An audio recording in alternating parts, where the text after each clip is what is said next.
kakak atau admin atau senior itu bukan ustadz kan? Halo, gimana nih perasaan kalian setelah lulus sebagai anak sekolah dan lulus sebagai anak pesantren? Kan udah 3 semester nih menjalani kuliah. Gimana tuh feel-nya? Perubahan dari anak sekolah ke anak kuliahan. Coba dari Sophie dulu kali ya. Kalau gue sih kan karena gue negeri ya, jadi kayak culture shocknya itu dapat banget gitu loh. Di dalam lingkungan cakup sekolah itu lu bertemu dengan makhluk apa aja? Orang-orang itu beda-beda gitu dari karakter, terus keseharian mereka juga, mereka berkomunikasi sama orang. Nah kan lu negeri ya?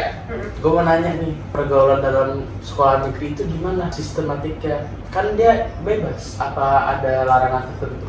Kalau larangan, kalau di sekolah gua ya nggak sebebas itu loh. Gua tuh harus pakai ciput, kaos kaki harus panjang, kaos kaki tuh di atas mata kaki. Jadi nggak boleh yang kaos kaki yang pendek-pendek di bawah mata kaki itu. Pasti kan cewek-ceweknya ada yang ngelanggar kan? Iya, itu banyak sih, banyak. Dikasih apa? Peringatan apa? Itu paling dari guru BK?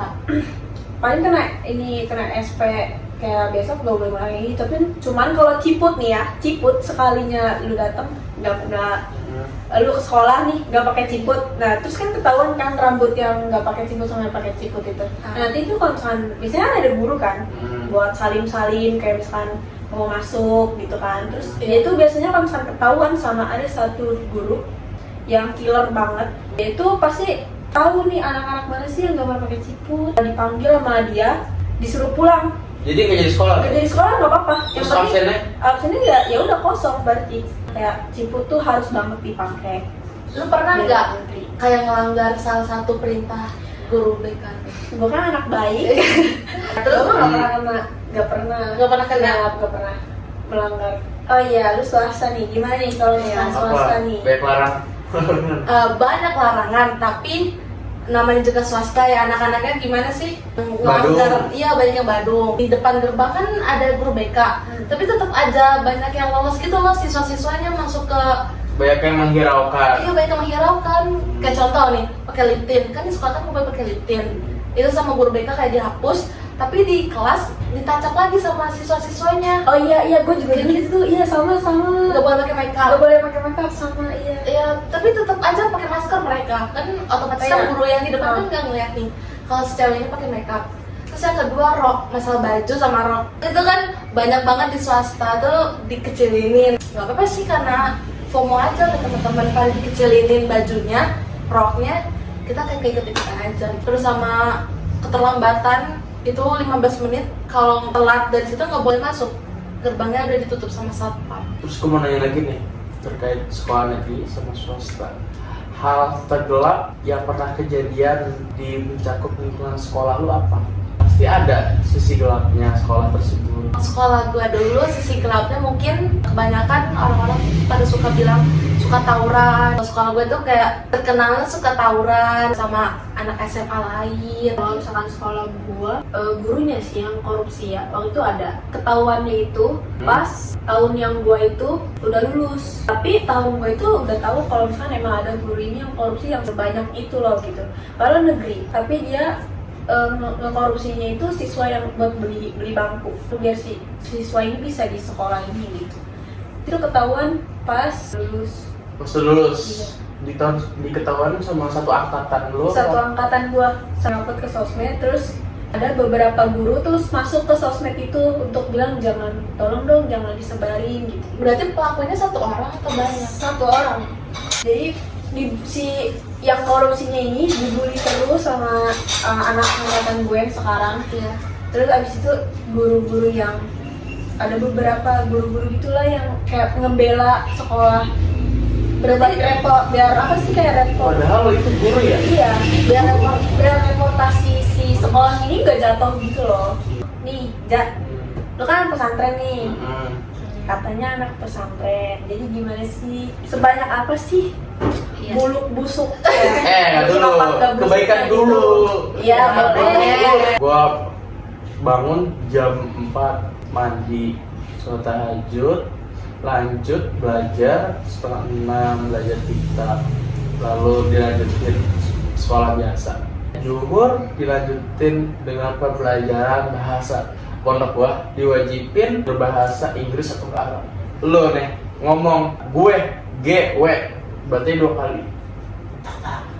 Itu sama siapa di ininya? Itu sama Guru. senior itu disebutnya apa, mudabir itu pembimbing yang udah terdahulu tapi dia masih sekolah, ibaratnya kelas 12 yang paling akhir, yang lo di kelasnya gitu. udah mau lulus, jadi dia yang membimbing, yang ngawasin lah istilahnya. Soalnya kan santri banyak, ribuan, jadi nggak, kalau ustadz pun nggak bakal cukup, jadi dibutuhkan bawahannya yaitu mudabir. Senioritas di situ kental banget. Pasti kan banyak nih yang ngelarang kayak ngomong keceplosan ngomong gua Banyak sampai gua awal-awal nih masuk pondok, gua 9 bulan gua diem bahasa isyarat. Tapi keceplosan ya. Iya, keceplosan. Gua ngomong ya udah setahu gua aja, Bahlul ente gitu ente gitu. Jadi yang sepele tapi entah kenapa lama-lama bisa. Biasan di pondok lu ngomongnya bahasa Arab gitu. Bahasa atau bahasa Inggris itu suruh pilih. Itu kan yang sisi baiknya. Sisi buruknya aja. Sisi buruknya coba. Kita kupas sisi buruk. Kan kita udah kupas tuntas nih dari Sisi sekolah negeri buruknya gimana, swasta gimana. Nah, Kegelapan dari mana dulu nih? Tahu Pendidikannya atau apa? ya boleh di pendidikan. Gua rasa itu cukup kental banget malah. Apalagi santriwati itu perempuan. Santriwati yang melanggar itu dapat hukuman, biasanya kerudungnya itu gak ada kerudung khusus. Iya. Disebutnya kalau di pondok tuh cowok-cowok kerudung baka. Ngerti gak? Jadi kerudung itu ada 2 warna, biru terang sama merah terang. Jadi 2 warna nih. Tahu gak sih bahan yang kalau kena matahari tuh mantul? Oh ya tahu, kayak silk gitu Nah, ya. jadi kerudung. Oh. Jadi itu tanda kalau santriwati itu nakal dalam arti kayak pacaran diam-diam. Kerudungnya doang kan yang dibedain. Jadi orang tahu santri ngelakuin pelanggaran gitu. Tapi kalau misalkan dia udah nggak ngelakuin pelanggaran, apa dia masih tetap pakai kerudung? Enggak. Jadi setiap pelanggaran itu kayak ada waktunya. Soalnya kenapa pondok itu ibaratnya negeri di dalam negeri. Jadi punya undang-undang, punya perundangan sendiri. Misalkan kalau lu pacaran hukumannya apa dan berapa lama, misalkan lu kabur hukumannya apa dan berapa lama. Jadi setiap lu ngelanggar, nanti lu disidang malam hari jam 10. Setelah santri pada tidur, lu bangun sendiri, lu disidang sama ustadz atau nggak ustazah, ditanya tuh berdiri di lapangan ngapain aja. Terus, pokoknya diinterogasi sejelas-jelasnya. Kalau enggak disiram pakai air comberan. Terus selain itu selain Apa-apa? kriminalitas, apalagi yang buruk-buruk ya. Yang buruk, Biar demen banget yang buruk. penonton nih tahu biar mereka mempertimbangkan mau sekolah di swasta, negeri atau pesantren. Iya. Jadi biar tahu sisi buruknya dulu. Kalau sisi baiknya mah semua orang udah tahu lah. Si buruknya, Sisi buruknya Sisi buruknya yang orang luar tuh nggak Ya, tahu. orang luar tuh Cuman nggak tahu. YTTA aja. hal keburukan yang paling kecil menurut gua ya nggak ada orang dihukum tanpa melakukan kesalahan, pasti melakukan kesalahan dulu kan. Iya.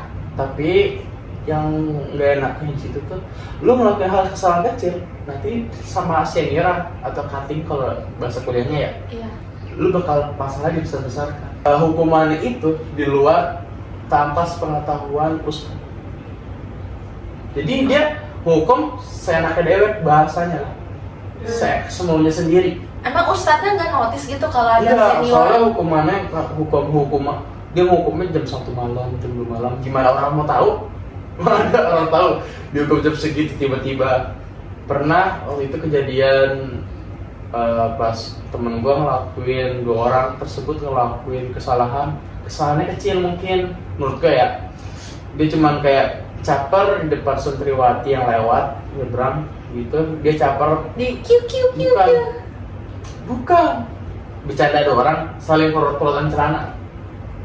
Iya, terus langsung ditegur sama senior atau mudabir di sana, Ditegurnya biasa aja ngomel, tapi malamnya pas udah tidur semua nih, malamnya jam 2 seangkatan dibangunin. Padahal yang ngelakuin kesalahan itu 2 orang. Tapi kenapa disalahkan sama satu angkatan? Kalau di pondok itu satu tubuh satu jiwa. Satu orang melakukan kesalahan semua kena. Di situ dieksekusi lah. Angkatan gue tuh pada benci kalau terulang lagi. Soalnya kenapa? Jam 2 malam kita dikumpulin di pojokan kelas. Kelasnya itu udah nggak ada jendela, cuma pintu doang. Soalnya itu di bawah tangga, tau kan kelas bawah tangga gimana? Di situ dikumpulin, pokoknya di berbaris-baris, semua dikelilingin sama cutting atau senioritas itu munabir. Ada yang bawa balok, ada yang ditampar pakai balok. Pokoknya di situ kejadiannya benar-benar nggak diprediksi. Jadi di situ memang kita tuh diharuskan menjadi dewasa, gentle. Orang yang nggak terbiasa pasti ngadu kan, lapor, kaget, shock, dia kayak, ih kok digituin ya Allah gitu. Tapi kita diharuskan itu menjadi dewasa agar tidak, ya gimana lu ngerasain hidup sendiri tanpa lu tempat mengadu. Bener-bener gue nggak ngadu sama sekali, satu angkatan gue nggak ada yang ngadu orang tuanya. Tapi Ja, pernah nggak sih angkatan lu ada yang ngelawan gitu? Pernah ada gendim cepu ke emaknya langsung ngadu ke polisi. Di situ bener-bener orang tuanya bawa polisi. Emang tuh diapain? Abahnya tuh diapain emang sama si cuttingnya ini? Ibaratnya misalkan contoh ya lo dikumpulin satu angkatan di ruangan gelap, tiba-tiba Itu santriwati atau santriwan? cowok doang. Cowok doang. Jadi satu angkatan cowok, terus disekelilingin, pokoknya setiap sudut ada cutting atau kelas, bawa bola atau nggak pakai tangan kosong. Lu suruh diem, nggak boleh gerak. Ya udah lu jadiin samsak. Kadang lampu mati. Tiba-tiba pas lampunya nyala udah pada mimisan berdarah-darah. Ustaz ini tahu nggak? Nggak ada. Jangan ada. Nggak ada. Bener-bener direncanain seperinci mungkin. Sampai pondokku tuh ada CCTV. Banyak lagi malah. CCTV-nya tau nggak? Diawasinnya sama pas langsung. Cutting tersebut itu minta kayak nawarin diri buat ngawasin CCTV. Padahal cuma buat nanti dihapus CCTV. Iya, hilang jejak. Jejaknya dihilangin. Ya, Break dulu. break dulu guys. Gitu. Jadi CCTV itu emang benar-benar sampai diawasin CCTV oleh kakak atau cutting atau senior itu, bukan ustadz yang awasin. Jadi aman, benar-benar bersih cara mainnya. Jadi gitu. Tapi itu hanya sebagian kecil. Kalau untuk besar ya nanti rasain aja antum pada untuk pondok sendiri. Nggak segelap itu pokoknya pondok, tapi itu cuma beberapa, tapi banyak yang diambil kalau pondok itu, dan banyak banget ilmu yang kita dapetin untuk bekal. Terus masih sisi gelap paling besarnya apa? Apa tuh? Tersensor. Kita sensor, gampang. Oh, sensor. Kalau yang tidak boleh di ini nanti kita sensor. Karena pondok gua ini kayak menyatu tapi beda. Gitu ngerti gak sih? Maksudnya menyatu sama. Nggak menyatu, dalam pembelajaran kita menyatu sama pondok santri. Tapi dalam buat asrama penginapan itu beda. Jaraknya juga jauh. Kayaknya emang setiap pesantren gitu deh. Enggak, beda. Kalau pembelajaran nih, cewek sama cowok digabung. Kalau penginapan baru dipisah mereka. Enggak. Kalau kayak contoh pondok ternama itu kayak Gontor, kayak Iya, gitu. Iya, tahu. Dia itu terpisah asrama perempuan sama putri. Perempuan putri kan? Sama aja. Iya sama aja ya. Dua. Iya. Putra sama putri itu beda asramanya. Gontor putri 1, Gontor putra 2 beda. Kalau sekolahnya? Tetap beda pondok, tapi satu nama Gontor gitu. Tapi kalau pondok gua, wanita pria gitu. iya. Tapi kalau pondok gua itu digabung, bukan berarti digabung kayak kamar digabung, enggak. Kayak dipisah, tetap dipisah, cuma kayak pembelajaran umumnya digabung aja. Nah, si gelapnya di situ tuh. Si gelapnya pas kayak pembelajaran umum banyak kejadian-kejadian istilahnya bisa disebut kriminal. Kriminal. Bukan kriminalisme. Kriminalima. Ada ini kriminalisme. Bukannya itu ya. Pokoknya itu. Kayak contoh satu aja ya. Kayak ada santri yang hamilin santriwati. Banyak kejadiannya. Tapi itu cuma beberapa, ada 4. Ya pokoknya itu ya, itu aib pondok, tapi nggak semestinya harusnya disebar. Tapi intinya di pondok itu lebih banyak sisi baiknya. Tapi kalau yang berarti hamil di luar nikah ya, itu di negeri sama suatu juga ada sih. Iya, Kejadian hamil di luar nikah nggak cuma di pesantren. itu mah kayak tergantung orangnya nggak sih bisa ngontrol atau enggak. Iya betul, jadi tergantung diri Iya. sendiri. Apalagi kayak menurut gue sih kayak lebih parah orang gay sih. Di Pondok banyak banget. Karena kenapa? Waduh. Mungkin kadang kita sebagai santriwati jarang melihat perempuan, Iya. terus namanya juga manusia tidak jauh dari kata nafsu. Nafsu ya mungkin sebagai orang yang nggak berpikir cuma taunya nafsu, ya udah lebih mencurahkan kayak ke temennya atau beberapa orang kayak minta tolong ini gitu. Pokoknya gitu hal-hal jeleknya. Mungkin terjadinya gay atau lesbi itu gara-gara udah nyaman sama satu orang. Iya, kayak ibaratnya awalnya bestie gitu ya. Iya. Kayak temen ngobrol enak, juga satu orang dia suka tiba-tiba. Terus yang ini dukung ya jadilah dua sejoli. Dua sejoli emang. Ya. Dan itu banyak kita temuin di lingkungan sekitar ya, nggak Iya. cuman di Bener, sosial bener. media. Bener-bener. Cukup banyak teman-teman kita. Mungkin kita kayak udah umum aja sih. Iya. Ya untuk umumnya udah diketahui sama, mungkin diketahui sama orang luar yang nggak pernah Yang nggak kenal. nggak kenal dunia pesantren gitu. Jadi Ngomong-ngomong apa tuh? Kita kapan selesainya? jadi ngomong-ngomong, ini angle kita tuh kan. Oh iya. Nih angle gue sebenarnya angle kiri nih. Gue angle kanan nih. Kita lihat nih. Awas, kepala Saya saya. 1, 2, 3. Nah ini baru bener nih angle saya nih kayak gini. Panas ya. Anget ya? Anget emang. Panas. Tuh, ketahuan tuh. Tuhan. Jadi buat kalian Mm-mm. yang mau masuk negeri swasta dipertimbangin Ataupun lagi. pesantren. Iya, di pesantren dipertimbangin lagi. Lebih baik Bercanda. Itu tergantung pilihan kalian Iya. dan dukungan dari orang tua kalian. Kalau orang tua kalian punya dana yang lebih baik, bisa aja negeri tapi yang bagusnya. Betul. Entah swasta yang bagusnya. Betul. Entah pesantren yang bagusnya. Betul.